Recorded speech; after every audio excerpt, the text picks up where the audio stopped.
of responsibility. So domestic finance, international affairs, and terrorism and financial intelligence. Of course, the IRS. That's actually the biggest part of Treasury. It's about 100,000 employees out of about 120,000. It is the IRS. But again, from a policy perspective, that terrorism and financial intelligence, TFI, was formed after 9/11 by President Bush, specifically to follow the potential illicit financing of terrorist activities. So I would say when it comes to technology and when it comes to the legal components of technology from an administration perspective, it is that piece of it that still remains to this day one of the most consequential considerations that any administration is going to have to tackle, especially as it relates to digital assets. So let's talk more about your time at the Treasury. The Department of Treasury has been a key player in regulatory and law enforcement actions against blockchain and crypto-based crime. Can you provide any insight to how the department approaches topics like blockchain and crypto and regulating these technologies? Yeah, so funny story. So this is actually a true story. So I oversaw the Future of Money initiative on behalf of Treasury.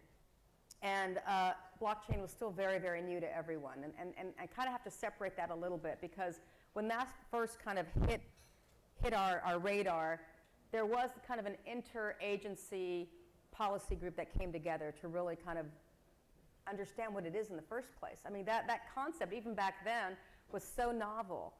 But I got to also tell you, so I oversaw the Bureau of Engraving and Printing, where we print our paper bills, and the U.S. Mint, where we produce our coins. And I was literally given the direction around the 2010, 2011 timeframe that I should start winding down operations of currency and coin production because no one's going to use it anymore. This was some people's opinion. And because Google Wallet was kind of making their stake at that point, coming out and kind of guns blazing, and I just didn't buy it. I just didn't believe that was going to be the case. And at the time that I joined Treasury, there was about $850 billion of U.S. currency in circulation worldwide, and we were producing about 3 billion coins. And the way that demand is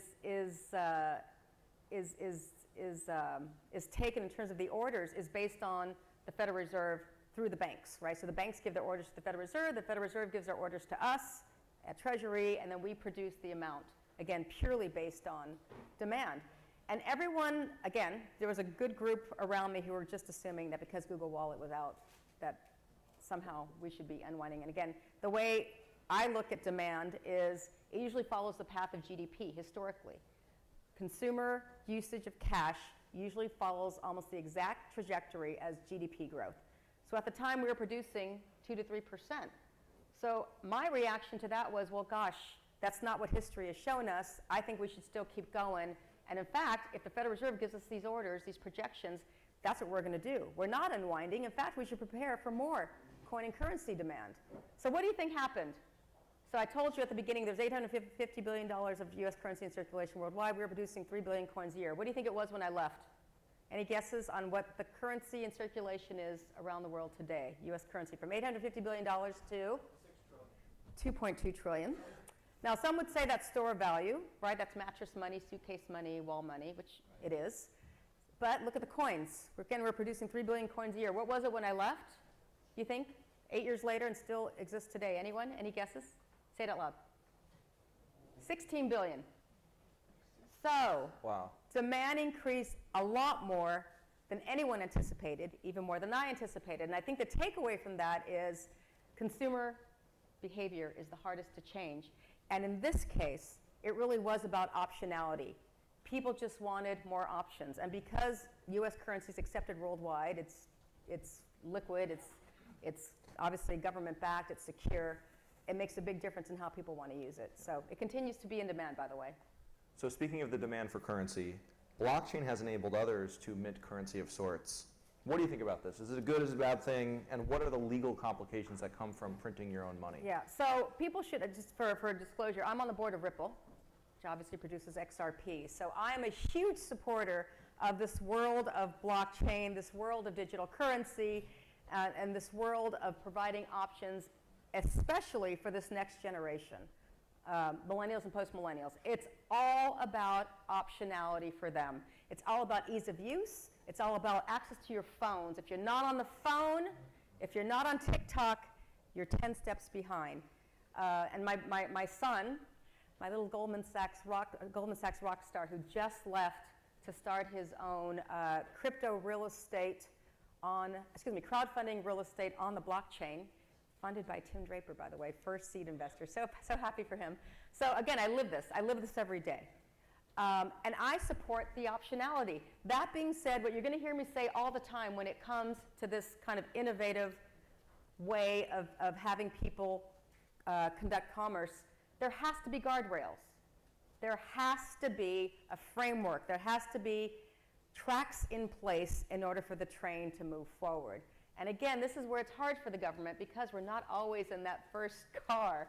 We're usually in the caboose trying to catch up. But I do believe in that optionality. I do believe that everyone, this kind of financial inclusion, access to all types of ways of commerce, the train's already left the station. It's already happening. It's us, it's we who have to catch up. So, but what do some of those guardrails look like? What have been some complications? I'd love to ask you about Ripple, but I won't do that to you. Tell us about like Tether. So what do you think are the complications of starting something like Tether? Well, all right, so Tether's a good one. I mean, obviously everyone knows that Tether was intended to be a stable coin matching USD dollar for dollar, which sounds great, right? That's the one thing about digital assets in general is that the hardest part for them to be really accepted globally is that they're not government-backed, right? They're not government-backed. So we went off the gold standard, I guess it was technically 1971, although technically it was written out, I guess, 1976. But early 70s, the US went off the gold standard, right? We only have, I also oversaw the nation's gold. So fun fact, we have about 268 million ounces of US gold in our reserves, which by the way, wouldn't even cover half of the currency in circulation out there, right? So when we went off the gold standard, it's basically what the market will bear. So Tether trying to tie themselves to a one-to-one is an interesting concept, although my understanding, and again, correct me if I'm wrong, it wasn't exactly kind of one-to-one in terms of US dollars that they had in their reserves, right? They had other assets in there. I think now they're buying up treasuries. So I think it's changed over time. I think, if I'm not mistaken, they also are saying that it's not necessarily US dollars that they have in their reserves to compensate for what's out there. I think that's true. It was exactly not one for one at pretty much every time in Tether's history. So, yeah.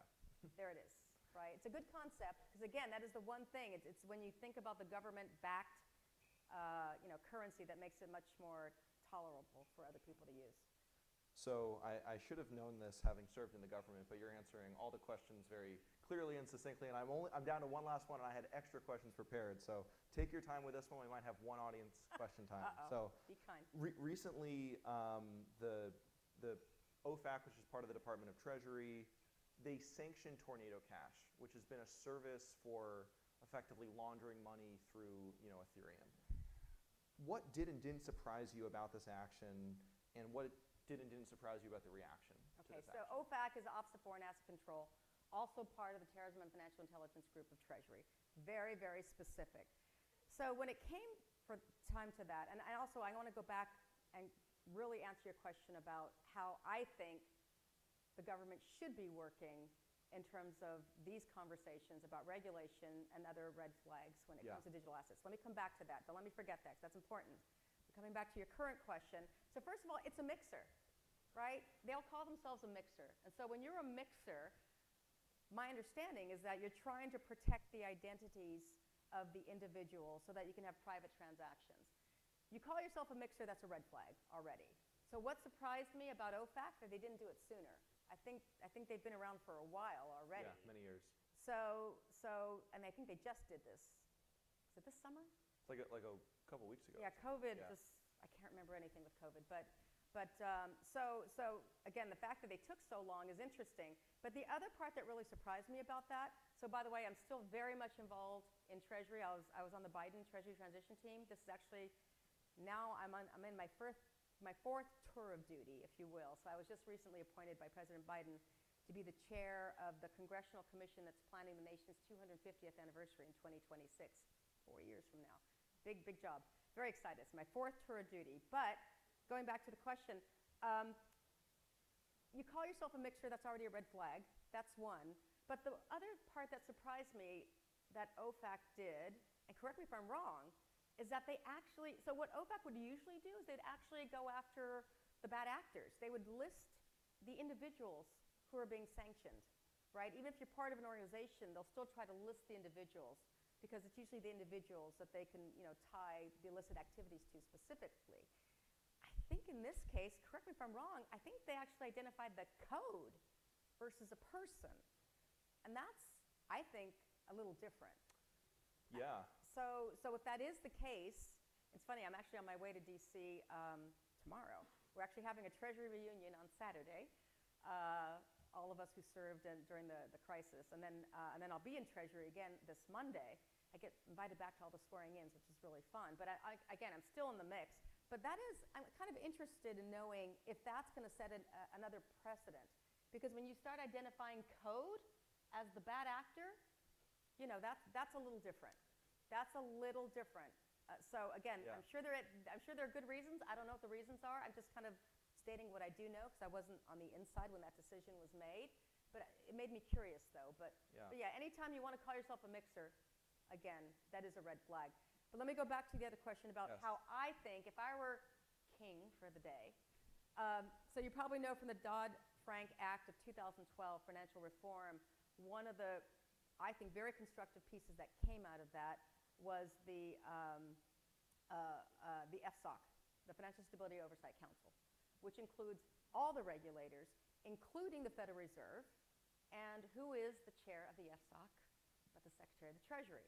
Now, in a perfect world, the purpose of FSOC was for these regulators, these representatives, to come and meet on a regular basis, ideally on a monthly basis, and bring up some of these issues that might be new to some folks and might be kind of interesting for folks to kind of know what everyone else is doing. So if I were king for the day, I would think that a lot of these conversations that are happening, especially as it relates to digital assets, should be discussed at the FSOC level. Whether that's happening or not, I'm not 100% sure. I mean, I do know, for example, you probably saw in February, President Biden issued the executive order directing all the regulators to submit their own white papers on what they think about digital assets. So he didn't name one area at all in terms of being in charge of this at all. In fact, I think it's actually the NSC and the NEC, the National Security Council and the National Economic Council, who are kind of jointly taking the lead on this. But he didn't name the SEC as the lead. He certainly didn't name the CFTC. They're all submitting their research. And I'm hoping that once it is if it is the NEC and the NSC who's leading these efforts, that as these working groups really formulate, hopefully, what could be good, hearty, constructive recommendations, those guardrails that I'm talking about, and then again, that would hopefully mean that maybe the Treasury Secretary, Janet Yellen, will take the lead in thinking how that kind of makes its way through. I don't think it's going to happen in a vacuum. I honestly believe that they are going to rely on Congress to take the lead in forming legislation. It's already happening, right? You're seeing it, although is it happening in an informed way? Is Congress making these proposals with the information that they need from the executive branch to move forward? And I think it takes so long to do legislation, so perhaps that is kind of a window of opportunity where some of these proposals, both from the executive level and from the legislative level, can come together. So I do think by the end of the year is the timing for when these white papers are supposed to be submitted, unless that's going to change. And then I do think that Congress, along with the president and his team, will work through 2023, kind of figuring out perhaps what those legislative proposals should look like. Well, That's a lot to take on. A lot to take in. Thank you very much, Rosie. Thank you. This was great. I am going to stick around if folks have individual questions for me. And again, if any of these folks in the first 4 tables are interested in having me sign their money, I'm more than ready to do that. So I'll stick around for the next 40 minutes or so to do that. Yeah, so we're going to have programming until 1:30, and then at lunch we'll have an hour to network and everything. And in the interim, Rosie segued us really nicely for our next speaker, my partner Dave Mullenmore, who recently wrote a piece on a lot of these topics of what can happen now that this sanction happened with Tornado Cash. So excellent. Thank you, Rosie. Thank you. So much fun. Thank you. Oh.